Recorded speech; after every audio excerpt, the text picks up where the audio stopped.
Okay, so this is an Affinity photo tutorial on how to make a photograph kind of look a bit vintage, or as some people describe it, as a bit hipster, where you've got some kind of faded effect going on, as if it's an older photo. And well, here we go. So I've got a photo here from Pixabay. I think it's already had some a little bit of color correction on it, but that doesn't matter really. I chose it because the photo kind of suits the kind of image I want to kind of work with, if you know what I mean, a beach scene or something like that. So working in with our adjustments here on the right hand side, I'm going to go into levels, and what we're going to do here is basically what's called crushing the blacks. So we're going to kind of, if there's any blacks in there, we don't really want them kind of being dark black, so we just want to reduce the blackness in there, reduce the colours, not too much. If it goes too much, you'll start to see the picture becoming a bit milky. And also you can just reduce the whites a little bit. I try not to do that too much there. Okay, so there's the levels. The next one down is hue, saturation and luminosity. So don't do too much with this, so I do just drop the saturation a tiny bit, maybe by about 10%. Just do that to taste. A lot of these kind of things you can tweak and just see which looks right. I'm just going through it quickly to show you what tools I use.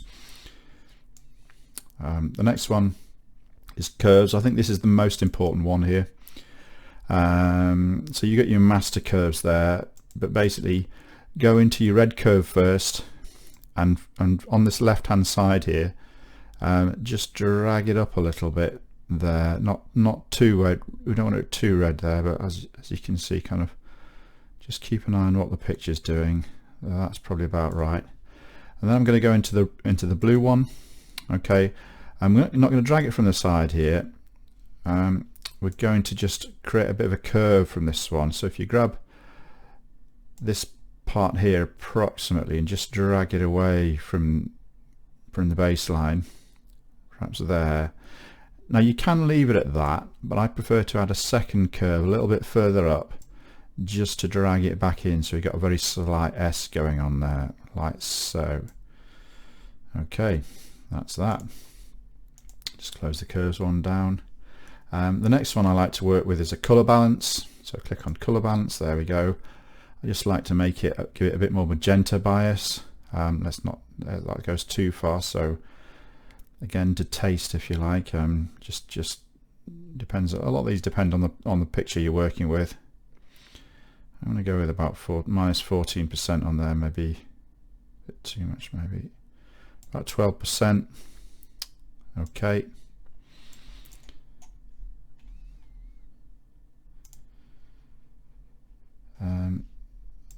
And there we go. That's the basis of what I would normally do. So you've got color balance, curves adjustment, you've got your hue, saturation and luminosity, and then you've got your levels adjustment.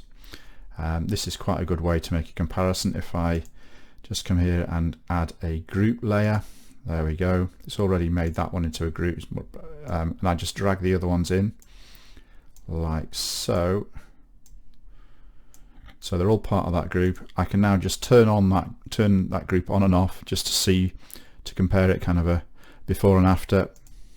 There we go. So there's our original. There's our kind of retro looking hipster type image. Now there's a couple of other things you can do here. You can experiment with a couple of the other adjustments as well. But what I kind of like to do here, depending on how sharp the picture is, I do like to add a tiny little bit of blur. I know it sounds a bit strange, depends on the picture.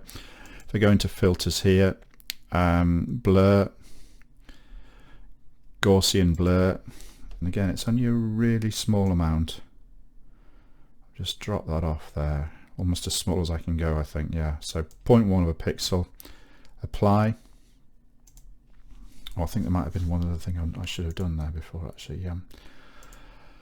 Yeah, apply. And the next one is, if I go into filters and add noise, and this is it, add noise, Gaussian monochromatic. I like to keep it monochromatic, otherwise it allows a lot of coloration. There we go, and let's just take it up. So you might not be able to see this on your screen, and again, you don't want to increase it too much so that it just becomes it gets in the way of the picture. But it's nice to have a little bit of noise, I think. Just adds to that kind of faded film look. Excuse me, got a bit of frog in my throat, I think. About 6%. There we go. Apply, and there we go. Let's just look at before and after.